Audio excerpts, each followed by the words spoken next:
l'honneur est pour nous de nous retrouver autour de la parole de Dieu en ce dernier vendredi de notre moment de jeûne et de prière.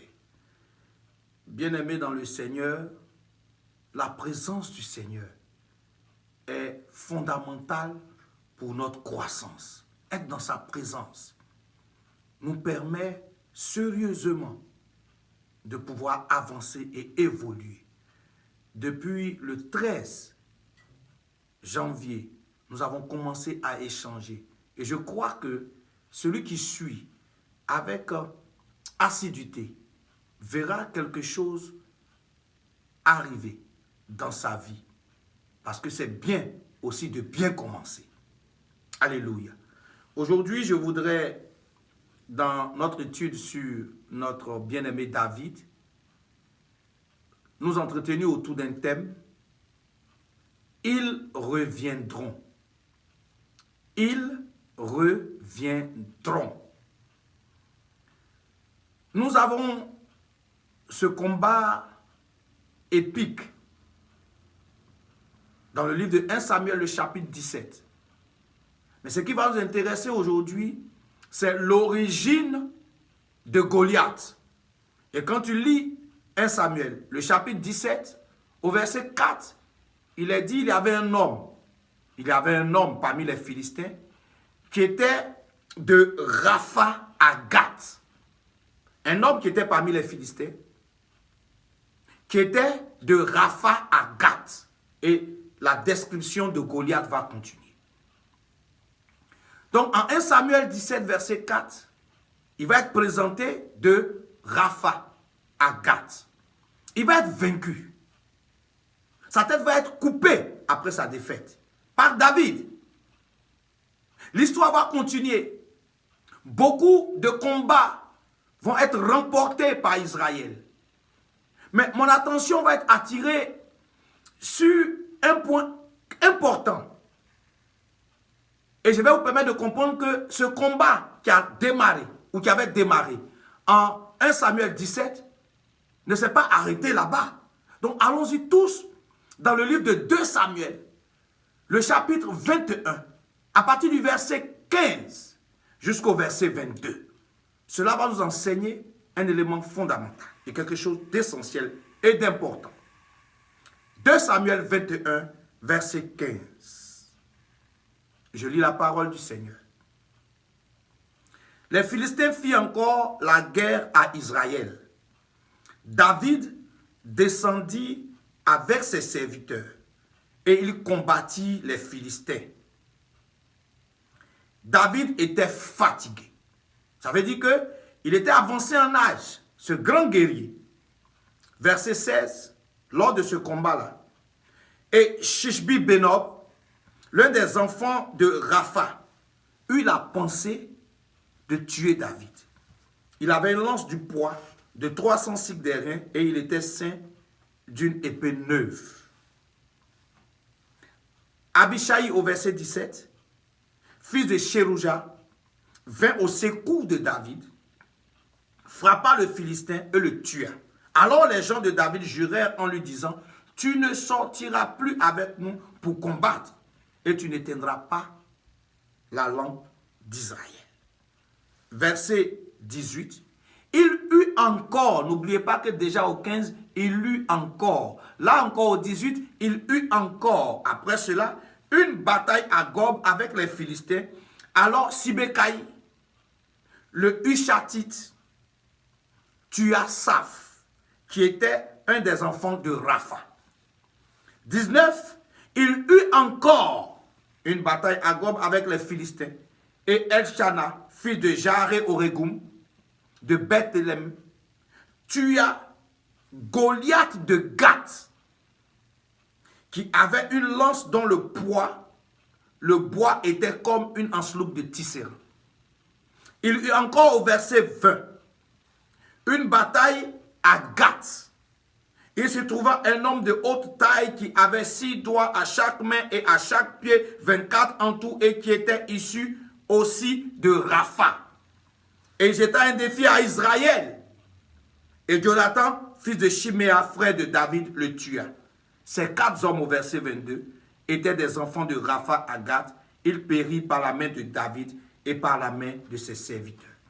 À 4 reprises, on se rend compte qu'il y eut encore guerre. Il y eut encore guerre. Il y eut encore guerre. Les Philistins, mais principalement des personnes de la maison de Gath à Rapha, ont tenté à chaque fois de tuer David et d'exterminer la lignée de David. J'ai dit, ils reviendront. Ces gens qui ont été vaincus en 1 Samuel 17, ces gens qui ont vu leur héros tomber, n'ont pas abdiqué, n'ont pas abandonné, mais ils ont travaillé leur esprit. Ils se sont rendus compte que pendant que David était fort, il ne pouvait rien faire. Pendant que David était vraiment dans la fleur de l'âge, pendant que David était en plein, il était vraiment au summum de son art, il ne pouvait rien faire. Mais dans leur laboratoire, ils travaillaient. Dans leur laboratoire, ils attendaient le moment opportun pour laver cet affront qu'ils n'ont pas accepté. Comment leur héros est tombé par un petit enfant? Donc cet homme-là, on va l'avoir. Mais ils vont l'avoir à quel moment? Au moment où, la Bible nous dit au verset 15 de 2 Samuel 21 qu'on vient de lire, David était fatigué. Ça veut dire que David avait vieilli. Il avait pris de l'âge. Et donc, il n'avait plus cette, on va dire, aisance d'opération. C'est à ce moment précis-là qu'ils ont cherché à le tuer. Et même quand vous lisez les passages, vous vous rendez compte qu'il y a un qui va s'appeler Goliath aussi. Il y a un aussi qui va avoir 24 doigts, et 12 doigts et 12 orteils. Donc pratiquement une famille de géants. Mais cette famille de géants a été exterminée à chaque fois par David et par sa maison et par ses frères. Où je veux en venir aujourd'hui. Je veux te faire comprendre qu'en tant qu'enfant de Dieu, tu n'as pas à somnoler, à dormir après une victoire. Parce qu'une victoire amène un autre combat. Une victoire amène un autre combat. Une victoire amène un autre combat. Nous sommes vainqueurs. Donc nous sommes tenus tout le temps avec l'ennemi. D'une manière ou d'une autre, il viendra. Mais nous avons le devoir de le vaincre. Beaucoup de personnes ne tiennent pas parce qu'elles pensent que la victoire, une seule victoire et puis c'est fini. Non. L'ennemi reviendra. Il reviendra parce que tu l'as mis dans la déchéance. Il voulait te tuer à un moment donné, il n'a pas pu. Il a été vaincu. Il va passer par une autre manière encore. Il va parler à ses enfants pour dire, vous voyez, ceux-là, ils nous ont frappés. Donc cette famille-là, on doit se battre jusqu'à ce que le monde finisse là. Il faut qu'un jour, on arrive à prendre notre vengeance. Alléluia. Mais Dieu a permis à David de faire quelque chose. David avait formé des personnes. David avait fait quoi? Il avait formé des personnes. La victoire doit être générationnelle. Parce que la guerre est générationnelle. La victoire, ce n'est pas seulement pendant que tu vis. Ce n'est pas seulement pendant que tu te portes bien. Ce n'est pas seulement pendant que tu as toutes les aptitudes, les capacités, tu as tout le pouvoir. La victoire aussi, c'est après toi. La victoire aussi, c'est après quand tu seras vieux. La victoire aussi, c'est aussi quand même tu ne seras plus. Parce que l'ennemi cherche tous les moyens, quels que soient les temps, pour pouvoir porter atteinte, pour te porter un coup. Ils reviendront. Tu les as vaincus hier, ils reviendront. Tu les as vaincus aujourd'hui, ils reviendront. Même quand demain tu les vaincras, ils reviendront. Mais pour pouvoir faire face, voilà, aujourd'hui mon élément essentiel. Pour pouvoir faire face à cette adversité continue, il y a un élément. C'est de savoir que la victoire ou les éléments pour la victoire doivent être transmis. Nous échouons aujourd'hui beaucoup dans nos ministères, dans nos familles, dans beaucoup de choses, dans nos villages, dans nos cités, parce que nous ne travaillons pas sur comment faire persister ou pérenniser la victoire. Ce qui fait que dans nos familles, le plus souvent, on parle d'une seule personne. Et nous sommes tous nostalgiques. Oh, le grand-père, c'était un guerrier. Ou le père, il était riche. Ou la mère, elle avait ceci. Ou le frère, il avait cela. On parle de façon nostalgique. Oh, vraiment, avant, on était des victorieux. Mais aujourd'hui, Si ton père était victorieux, tu dois être aussi victorieux. Si ton arrière-grand-père était victorieux, tu dois être aussi victorieux. Donc aujourd'hui, même si ça n'a pas été fait hier, nous avons la responsabilité de reprendre courage. On a la responsabilité d'investir dans ceux qui sont avec nous, dans nos frères, dans nos soeurs. Je parle sur le plan spirituel. On a la responsabilité d'investir dans la vie de nos enfants, d'investir ce que nous avons. Parce qu'il va arriver un temps où nous ne pourrons plus bouger. David était fatigué. Tu vas être fatigué un jour parce que, écoute-moi très bien, tu ne vivras pas de façon définitive, de façon éternelle. Ce monde n'a pas besoin de personnes égoïstes. Ce monde n'a pas besoin de personnes qui croient qu'après elles, rien ne doit avancer. Ce monde n'a pas besoin de personnes qui tuent les autres pour pouvoir se positionner. Ce monde n'a pas besoin de ce genre de personnes. Je suis venu te dire que si David n'avait pas formé les gens autour de lui, il n'avait pas formé des gens au combat, il n'avait pas eu ces vaillants hommes, il n'avait pas eu ces gens dans lesquels il avait investi ses stratégies, David serait mort en ce moment précis là. Mais Dieu n'a pas permis que David meure parce que David a utilisé la sagesse du grand guerrier, la sagesse du grand combattant. Il s'est investi de telle sorte qu'au temps où il allait devenir faible, les autres puissent continuer à maintenir le trône de victoire en victoire. Ta famille doit aller de victoire en victoire. Cette année, pense au futur de ta maison. Pense au futur de tes enfants. Pense au futur. Pense à demain. Quand tu ne seras plus, on va dire, apte. Qui pourra te soutenir? Qui pourra te laver?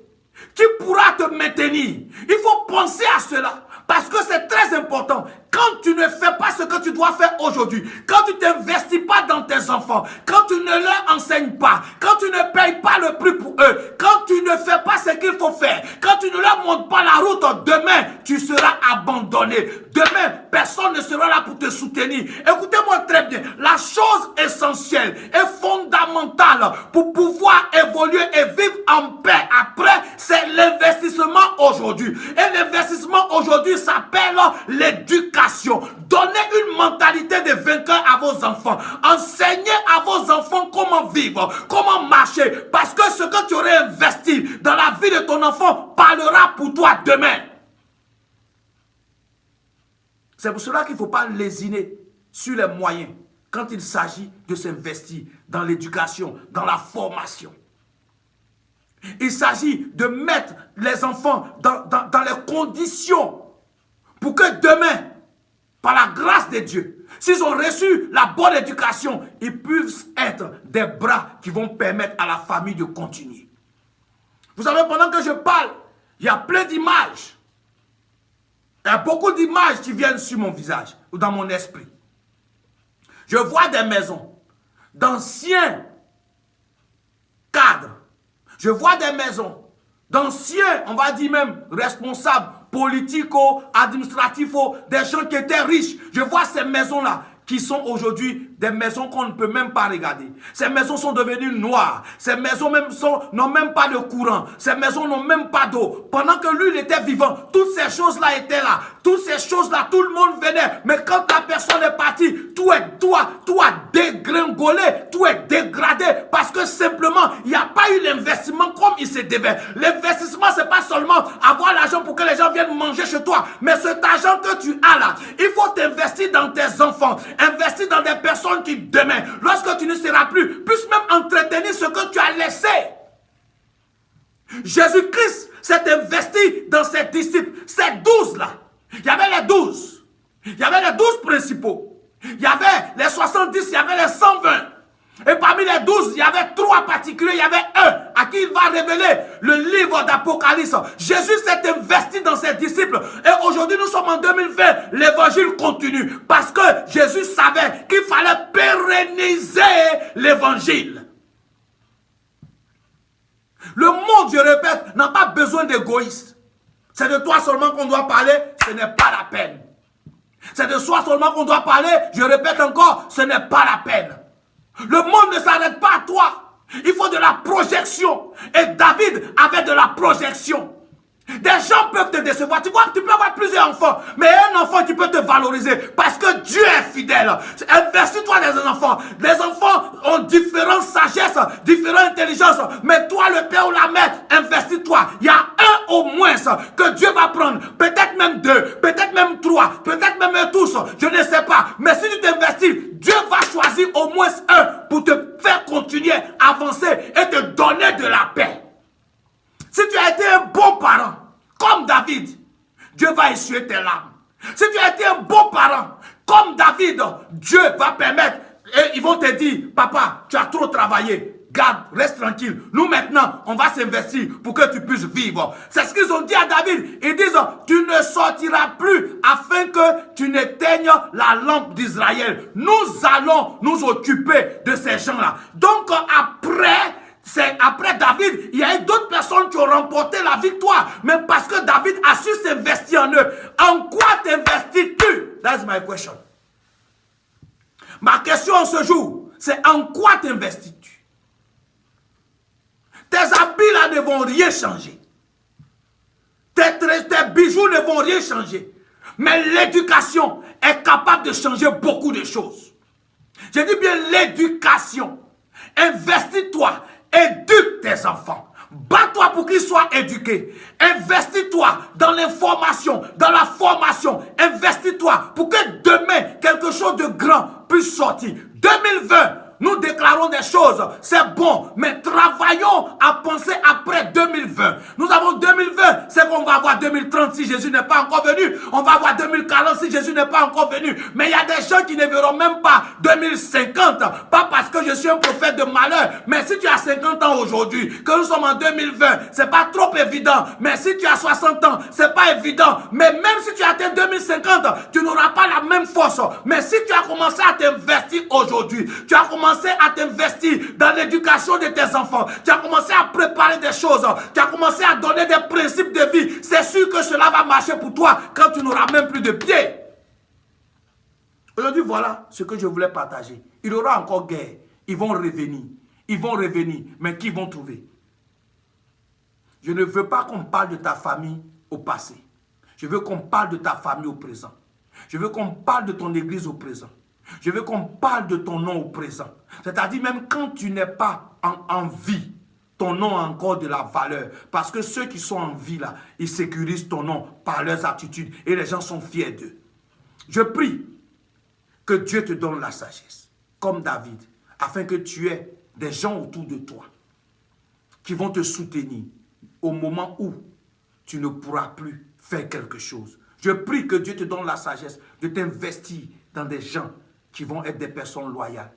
Je prie que Dieu te donne la sagesse de t'investir dans des gens qui vont être des personnes dignes de confiance, qui vont s'engager pour que la vision ne meure pas, pour que la vision ne meure pas, pour que la vision continue, pour que la famille continue. Je prie que Dieu soustrait de ton environnement des paresseux, soustrait de ton environnement des gens qui ne cherchent que à remplir seulement leur ventre plutôt qu'à se battre pour que la vision que le Seigneur t'a confiée puisse évoluer. Je prie que tu aies des hommes vaillants, des vaillants hommes comme des gens qui étaient autour de David. Je prie pour que Dieu sécurise ta destinée. Je prie pour que Dieu donne l'intelligence et la sagesse, la compréhension à tes enfants et à ceux qui sont autour de toi, tes serviteurs, afin de pouvoir pérenniser la vision. Je prie que toi-même, en tant que mère et en tant que père, tu puisses avoir la capacité d'enseigner, de t'investir dans la vie de tes enfants et des gens autour de toi pour que demain, tu puisses vivre à l'aise. Ce n'est pas seulement le travail qui détermine la vie de quelqu'un, mais c'est ceux en qui nous nous investissons aussi qui peuvent déterminer notre vie. Parce que quand tu t'investis, c'est pas sûr que tout le monde puisse vraiment faire ce qui se devait, mais il y a au moins certains, il y a au moins un qui va relever le défi. Puisse Dieu t'aider à relever le défi avec ceux que tu vas former en cette année 2020.